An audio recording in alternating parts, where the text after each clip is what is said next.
Bienvenidos a El Debate. Imagina a un comandante militar que reúne a sus mejores hombres para enviarlos directamente al territorio enemigo.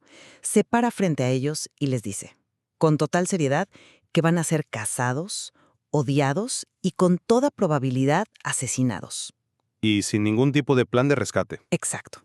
Cero plan de extracción. Les dice que sus propias familias los van a traicionar y no hay garantías de supervivencia física. Si viéramos esto, o sea, en la vida real, calificaríamos a ese líder como un negligente absoluto, ¿no? O como un demente enviando a sus tropas a una misión suicida. Totalmente. Así es. Sin embargo, así es exactamente como Jesús comisiona a sus 12 apóstoles. Hoy nos sumergimos en un análisis profundo del capítulo 10 del Evangelio de Mateo, el famoso discurso misionero. Y bueno, para quienes nos escuchan, el contexto es vital aquí. Venimos de un capítulo 9 lleno de gracia, donde Jesús ve a las multitudes como ovejas sin pastor y declara que la mies es mucha. Pero su solución a esa crisis, y esto es lo impactante, no es una campaña de relaciones públicas. Es enviar a 12 hombres al centro mismo de la hostilidad. Y las instrucciones que les da en ese envío generan una fricción inmensa en el texto, porque por un lado tenemos una exigencia que raya en lo brutal, o sea, el llamado a sufrir, a ser perseguidos y la orden explícita de tomar la cruz. Que en ese momento era algo aterrador. Claro, en el primer siglo era una sentencia de tortura pública, no un adorno. Pero por el otro lado, en el mismo discurso, escuchamos la promesa más meticulosa de cuidado divino que uno pueda imaginar. La idea de que hasta los cabellos de la cabeza están contados. Es una paradoja tremenda. Justamente. Y esa tensión es el terreno que vamos a explorar hoy en nuestro intercambio de ideas. La pregunta es, ¿qué es lo que verdaderamente sostiene a un discípulo cuando camina hacia ese nivel de peligro? Yo estoy convencida de que el motor indiscutible de este texto, lo que hace que la misión no sea un mero suicidio trágico, es la soberanía absoluta de Dios. Ok, a ver, desarrolla eso. Es decir, la certeza de que Dios conoce, decreta y gobierna cada minúsculo detalle del sufrimiento del creyente. Sin esa ancla firme, sin saber que Dios controla todo, enfrentar a los lobos no tiene ningún sentido racional. Represento la postura de que el control soberano es el fundamento de la misión. Entiendo por qué lo planteas así, pero yo abordo este pasaje desde otra perspectiva. Para mí, el énfasis vital del texto no está en descansar pasivamente en el control de Dios, sino en la confrontación activa con el mundo. Yo represento la idea de que la verdadera lógica del reino se manifiesta en la renuncia radical del individuo. Es el costo, digamos, la disposición humana a abrazar la pérdida, lo que verdaderamente define a un seguidor de Cristo en este capítulo.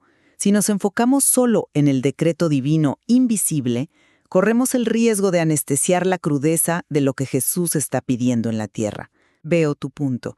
Pero para entender el mío, tenemos que mirar cómo Jesús estructura la realidad para sus discípulos.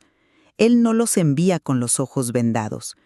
El versículo 28 de este capítulo 10 es una pieza angular. El de no temer a los que matan el cuerpo. Exactamente. Jesús les dice, no teman a los que matan el cuerpo, pero no pueden matar el alma. Más bien, teman a aquel que puede destruir alma y cuerpo en el infierno. Pensemos en cómo funciona el poder humano. La única moneda de cambio que tiene un imperio o un gobernador para forzar la obediencia es la amenaza de muerte. Sí, es su máxima palanca de control. Así es. Y lo que Jesús hace aquí es llevar esa moneda a la bancarrota total. Les está diciendo que los poderes terrenales tienen una jurisdicción muy pequeña y sobre todo temporal. Cuando el discípulo comprende que su esencia eterna está exclusivamente en las manos de Dios, el miedo terrenal colapsa. Claro. El temor reverencial a Dios anula el terror a los hombres, y yo sostengo que esa es la única manera en que alguien puede marchar hacia la persecución sin desmoronarse. Bueno, permíteme cuestionar esa aplicación, porque suena a que el discípulo simplemente hace un ajuste mental, como si recalibrar tu entendimiento del mundo borrara el dolor de la realidad. No, no digo que borre el dolor. Pero el texto nos muestra que este temor a Dios se exige en un escenario de amenaza física real, sudor y sangre. Jesús les advierte explícitamente en los versículos previos que serán arrastrados ante tribunales, azotados en las sinagogas y que el hermano entregará la muerte al hermano. Es un escenario desolador. Totalmente. Hay que dimensionar lo que eso significaba en el primer siglo. O sea, en una sociedad colectivista como la judeorromana, tu familia lo era todo. Era tu identidad, tu red de seguridad económica, tu lugar en el mundo. Perder a tu familia por causa de Cristo no era perderte una cena de fin de año. Era la muerte social y económica absoluta. Entonces, exigir fidelidad en ese contexto fuerza al creyente a una decisión agónica. O niego a Jesús para salvar mi pellejo y el pan de mi mesa, o asumo la ruina total. No es un simple reconocimiento intelectual del poder divino, es poner tu cuerpo en la línea de fuego. Espera, detengámonos ahí, porque acabas de mencionar algo clave. La decisión agónica. Nadie niega que el dolor es real y que el rechazo social es devastador. Pero la pregunta fundamental es cómo el discípulo logra tomar esa decisión sin quebrarse. Pues por convicción de la verdad de Cristo. Sí, pero tú mencionas que no es solo un reconocimiento intelectual. Y estoy de acuerdo, es una confianza visceral. Pero esa confianza requiere un objeto inamovible. Cuando mencioné el versículo 28, me refería a esa distinción que hace Jesús. En términos sencillos, Jesús les asegura que el gobernador romano está sosteniendo una arma que solo dispara balas temporales. Puede destruir tu red social, puede destruir tu cuerpo físico, pero no puede tocar a la nueva criatura. Y fíjate cómo Jesús ancla esta valentía en una promesa fascinante, un par de versículos después, en el 33 y 31. Aún los cabellos de ustedes están todos contados, así que no teman, pues valen más que muchos pajarillos. Es una imagen poética muy conocida, ¿sí? Pero fíjate que no es solo poesía, es el manejo de riesgos más profundo del universo. Piénsalo así. Si Dios tiene un conocimiento tan exhaustivo y un control tan soberano sobre un detalle tan irrelevante como la caída de un cabello humano, cuanto más control tiene sobre la celda de una prisión o el veredicto de un juez romano. Ya veo hacia dónde vas. Jesús está enseñando que el sufrimiento del discípulo no es producto de un accidente cósmico ni de un descuido divino. Si el lobo muerde, es porque el creador del ecosistema lo ha permitido con un propósito soberano.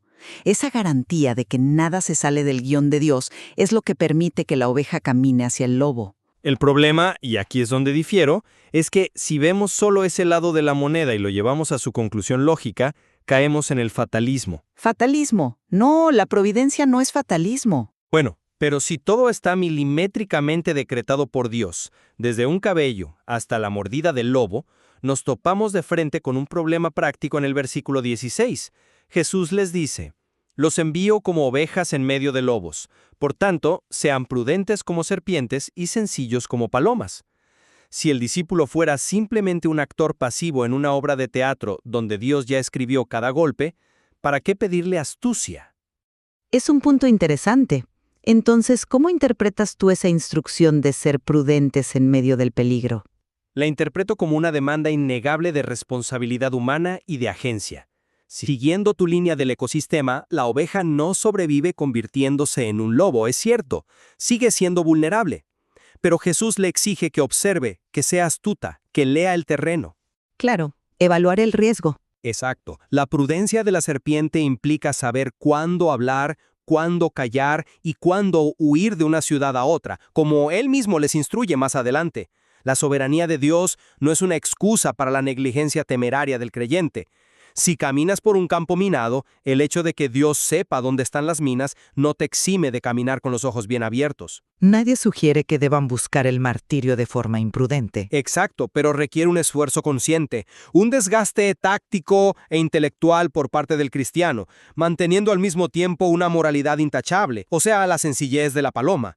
Por eso insisto en que el peso del pasaje está en la acción y el costo del discípulo, no solo en la contemplación de un decreto divino. Me parece fundamental esa distinción que haces entre confiar en Dios y ser imprudente. La providencia nunca cancela la responsabilidad. Pero observa la mecánica de esa instrucción. Se les pide ser astutos, sí, leer el terreno, medir sus palabras ante los tribunales, pero Jesús nunca les dice, si son lo suficientemente astutos como serpientes, evitarán la cruz. No, de hecho garantiza que llegará. Así es. Les asegura que la persecución llegará sin importar cuán perfectas sean sus estrategias de evasión. Y eso nos empuja directamente al clímax más perturbador de todo este discurso que tú mencionabas al principio de nuestro diálogo, en los versículos 38 y 39. Ah, sí. El que no toma su cruz y me sigue, no es digno de mí.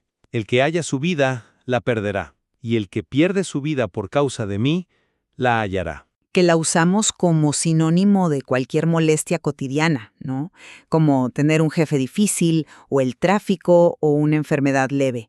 Decimos, esta es la cruz que me tocó cargar. Total. Se ha trivializado por completo. Pero para la audiencia original que estaba escuchando a Jesús decir eso, debió haber sido paralizante. Absolutamente. Y, bueno, vale la pena profundizar en qué significaba exactamente eso para un campesino de Galilea o para un pescador. La cruz no era un adorno de joyería, era la cúspide de la tecnología romana para infundir terror. Consistía en obligar al condenado a cargar el instrumento de su propia ejecución a través de las calles de su ciudad, en medio de la humillación, desnudo, despojado de toda dignidad, para finalmente asfixiarse lentamente frente a las burlas del público. Era el mensaje del imperio diciendo, tú no eres nada. Es una imagen horripilante. Y cuando Jesús utiliza esta figura, está destruyendo cualquier noción de un evangelio suave o de un cristianismo de consumo.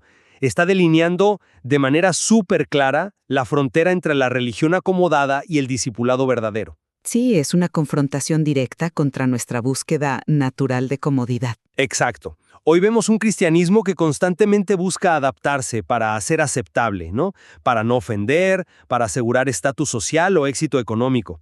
Pero el texto dice que quien intenta hallar su vida, es decir, quien intenta asegurar su confort y su reputación a expensas de la verdad de Cristo, en realidad está afirmando su propia sentencia de muerte espiritual. Es una paradoja profunda. Y la paradoja central del reino. La única forma de encontrar la vida verdadera es soltando por completo el control sobre tu propia existencia terrenal. Estar dispuesto a ser cancelado, marginado o físicamente destruido. Esa acción continua de autonegación es la esencia misma de seguir a Jesús. Si tu fe no te cuesta nada, pues no es la fe de la que habla Mateo 10. Fíjate que al escuchar la crudeza de lo que implica esto, surge una pregunta enorme para cualquier persona sensata. ¿Por qué alguien en su sano juicio haría esto? Buena pregunta. Podríamos caer fácilmente en glorificar el sufrimiento por el sufrimiento mismo, ¿verdad? Como convirtiendo al creyente en una especie de héroe estoico que se automutila por una causa. Pero el texto no nos deja ahí. Y aquí es donde, observando el contexto literario, no podemos desconectar este capítulo 10 de lo que acaba de ocurrir en el capítulo 9. A ver, explícanos cómo conectas ambos capítulos para resolver esto. Todo discipulado radical es una respuesta a una gracia y a una autoridad previamente demostradas. O sea, ¿por qué Pedro o Mateo estarían dispuestos a caminar hacia la crucifixión? Porque en el capítulo 9 acaban de ser testigos de quién es verdaderamente el hombre que los envía. Vieron a Jesús mirar a un paralítico y con absoluta autoridad divina perdonar sus pecados, y luego sanarlo físicamente para probar que su perdón era real. Vieron a Jesús llamar a Mateo un recaudador de impuestos, comiendo con lo peor de la sociedad y demostrando una gracia inmerecida. Y vieron sobre todo su compasión genuina por las ovejas desamparadas. O sea, argumentas que el conocimiento profundo de su identidad es lo que precede y sostiene la exigencia de su mandato. Exactamente. Los apóstoles no están saltando al vacío por un filósofo exigente. Están rindiendo sus vidas a un rey que ya ha demostrado que tiene el poder de restaurar lo quebrantado y la autoridad para perdonar lo imperdonable. El abandono que Jesús exige no es un estoicismo suicida. Es un abandono profundamente racional a la voluntad de Dios. Pierdes tu vida sabiendo, con certeza absoluta, en las manos de quien la estás depositando. Claro. Cuando sabes que ese rey es soberano, que es bueno y que tu redención fue comprada por pura gracia, entonces la cruz deja de ser una tragedia sin sentido. La entrega radical de la que tú hablas, que admito que es muy real y dolorosa, solo es sostenida porque descansa sobre el cimiento inquebrantable de la obra y la soberanía de Cristo. Me parece una perspectiva sumamente rica, de verdad, porque ancla la obediencia en la revelación previa de Jesús y no solo en el coraje humano. Sin embargo, no quiero que quienes nos escuchan pierdan de vista el aspecto terrenal e incómodo de este mandato. No, por supuesto que no. Aún con el consuelo de la gracia del capítulo 9 y la promesa de los cabellos contados, el dolor de la cruz sigue siendo dolor. La traición del hermano sigue rompiendo el corazón. Creo que el genio de este texto es que expone nuestras falsas seguridades. Nos obliga a preguntarnos directamente, ¿estoy siguiendo a Jesús por lo que puedo obtener de Él en esta vida? ¿O estoy dispuesto a perder mis privilegios terrenales por causa de su nombre? La soberanía consuela, sí, pero el mandato filtra quiénes son realmente los suyos. Esa es la confrontación inevitable. Y a medida que consolidamos nuestras posiciones para ir cerrando este diálogo, creo que podemos ver con mayor claridad la profundidad de este discurso misionero. Por mi parte, yo sostengo que la médula que sostiene a la Iglesia a través de los siglos, enfrentando desde leones en el Coliseo hasta la censura en la plaza pública moderna, es la convicción inamovible de la soberanía de Dios.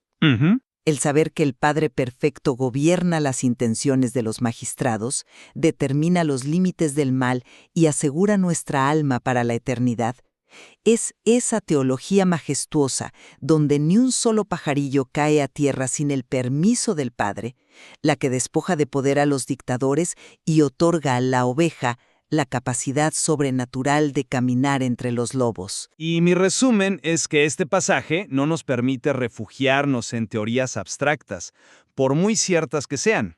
Jesús es incisivamente claro. El avance de su reino implica chocar violentamente contra los sistemas del mundo. Implica ejercer esa mezcla compleja de vulnerabilidad, astucia táctica y pureza intachable. Pero, por encima de todo, requiere la disposición a levantar la propia cruz. Así es. A abrazar el costo del rechazo y a considerar la propia vida terrenal como una pérdida por causa de Cristo. Ese es el camino sangriento, pero paradójicamente dador de vida, que todo creyente genuino está llamado a transitar. Creo que aquí encontramos el punto de convergencia más enriquecedor para quienes nos acompañan en este debate. La verdadera majestuosidad de Mateo 10 es que ambas realidades operan al unísono. Jesús no nos ofrece la comodidad de escoger entre una soberanía que nos vuelve pasivos o un discipulado radical que nos deja huérfanos. Exacto, no es una opción múltiple. Nos llama a una misión con un costo altísimo, sí, pero sostenida a cada segundo por la mirada meticulosa del Creador. Cuando miramos el mundo desde esta óptica, nos damos cuenta de que el temor terrenal pierde toda su fuerza. Los animamos a que sigan profundizando en este Evangelio, a que evalúen sus propios temores y a que se pregunten a qué rey están entregando verdaderamente sus vidas. Nos despedimos por hoy sabiendo que aún hay muchísimo más por descubrir en el texto. Así es, hasta nuestro próximo encuentro.